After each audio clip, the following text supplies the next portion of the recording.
ukhozi FM dadewethu uSmith Sibonge ngoba sibingelele baphono basibongele ukhozi kuseni. Ngibingelele kwena Sipho, ngibingelele Mroza, ngibingelele na umlaleli wokhozi FM. Ya, ngiyazibona ukuthi wakuza wena siyazi. Ngaduma kabuhlungu sengaduma kabuhlungu. Kodwa ngithe angivashele manje kuseni.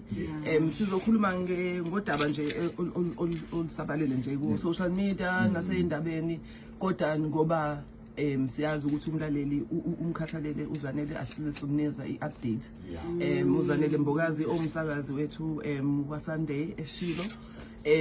Siyazi ukuthi bengaphilile kahle, kodwa angithanda ukuthi ngikhulume indaba yomndeni. Ngihamba no Bishop Nkambule, yes.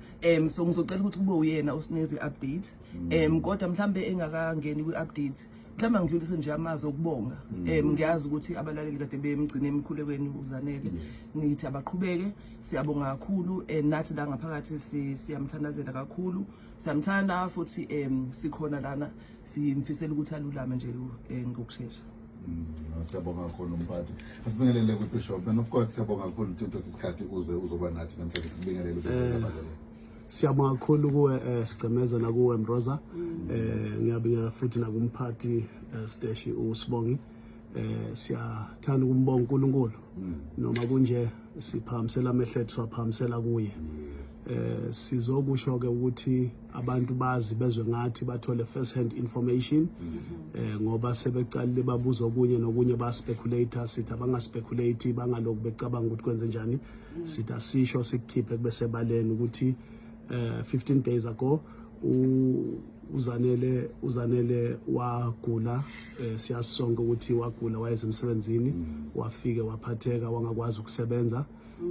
Kwathi ke the following Sunday wabuya wasebenza, kwaseke bayazi she was on air ngoba bayamazi ukuthi uyawuthanda umsebenzi, wayesemoyeni, ivoice yahamba esemoyeni.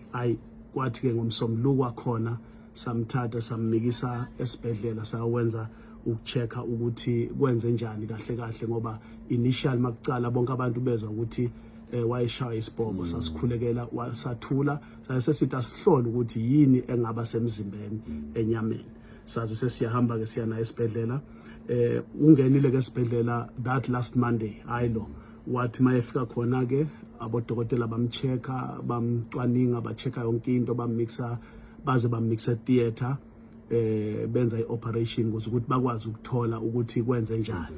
Base befika ke bethola ke information ukuthi mase bechecka into esifuna ke ukuyazi umphakathi, sase abantu bonke ba South Africa, abalaleli bokhozi, ihlobo, friends and family, nabangani bonke bakuzwe ngathi sikusho. Bathola ukuthi ke une lung cancer, okusho ukuthi ba discover lokho ke ukuthi uzanele une lung cancer. Now sithi ke thina ke njengabantu bakaNkulunkulu siyamthemba uNkulunkulu. Lokhu okufikile ke abantwana bathuke kakhulu, umndeni uthukile, abazalwane abe beloku bekhona besikhulekela, bekhuleka nathi abazalwane nabangani befamily nabakhuzanele bekhuleka kanye nathi, besicinisa bonke bethukile, wonke umuntu uthukile. Sithi ke sithi makunjena thina sazi ukuthi siphakamisela amehlo ethu ezintabeni la usizo lwethu luvela khona. Usizo lwethu luvela kuJehova owenzile izulu nomhlaba. Sithi ke asisho ke lokhu sikubeke bakuzwe abantu bonke, sibonge nemikhuleko, sibonge nesupport esitholile, umthandazo from family, imndeni, abangani, izihlobo nabalaleli bokhozi nabo bonke abantu base South Africa nasemhlabeni abakhathazekile ngozanele Mbokazi, abamthanda kakhulu, abakhathazeke ngaye. Sithi siyakhuleka egameni lika Jesu ukuthi alulame. Siyabonga kinonke ukuseka nokuthi nime kanye nathi ngalesikhathi.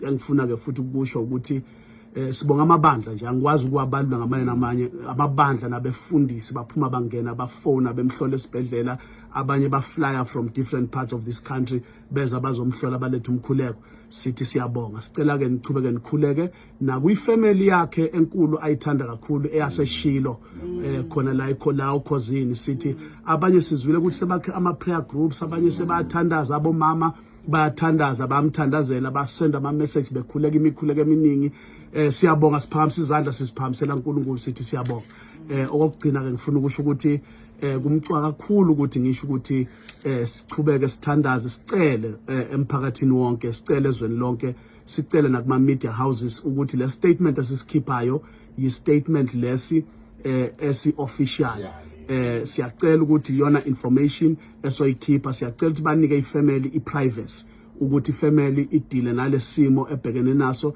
isese kushock njengamanje sesemangele kodwa amehlethu aphamisele kuJehova siyamethemba sithi bazalwane indawo ngeindawo asimkhulekeleni ukuthi uNkulunkulu enza ummangaliso uNkulunkulu uyayenza imangaliso amphilisa amkhulule sicela lokho nje kubo bonke abantu ukuthi kube neprivacy yokuthi sikhone ukudila naloko simanage nabantwana nayo yonke into uNkulunkulu abe nani uNkulunkulu anigcine singaba kaJehova asicedwa Hambe business manager Makholoba ngingafisa ukuthi size ngakuwe nokubonga lokho othe wakwenza njengomholi walomsakazo waleli khaya uKhozi FM siyazi ukuthi uAfrika bunjalo sisenyangeni yoAfrika njengamanje siqhakambisa uAfrika kuye ukuthi masekwenzeke into ekhaya bese nibizwa nonke nihlaliswa phansi nitshelwe nonke ukuthi kwenzakalani ekhaya mhlambe sicela nje siqale sikubonge kulokho yebo ngiyabonga Mroza ngithanda ukugcizelela kakhulu into esho umfundisi ukuthi ngicela sihloniphe ifamily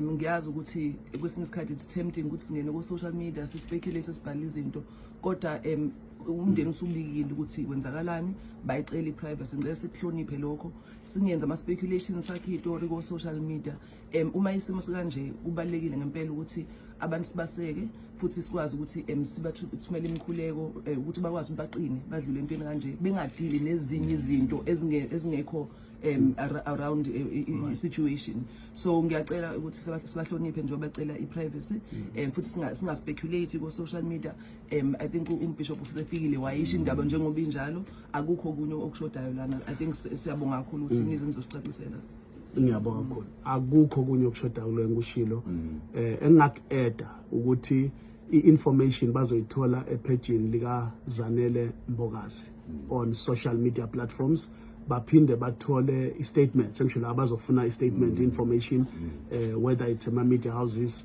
baphinde bakwazi ukusithola ku Crown Gospel Music Awards ipage lakhona uNkulunkulu anibusise ngisho lamagama nje ngicina amahubo athi abamethemba uJehova bafaniswa nentaba yaseSiyoni enganawuzanyazanyiso njengoba izintaba zihaca eJerusalema kanjalo uJehova yabahaca bangabakhe kusukela manje kuze kube phakade abamethembayo sithemba yena amen sabonga kakhulu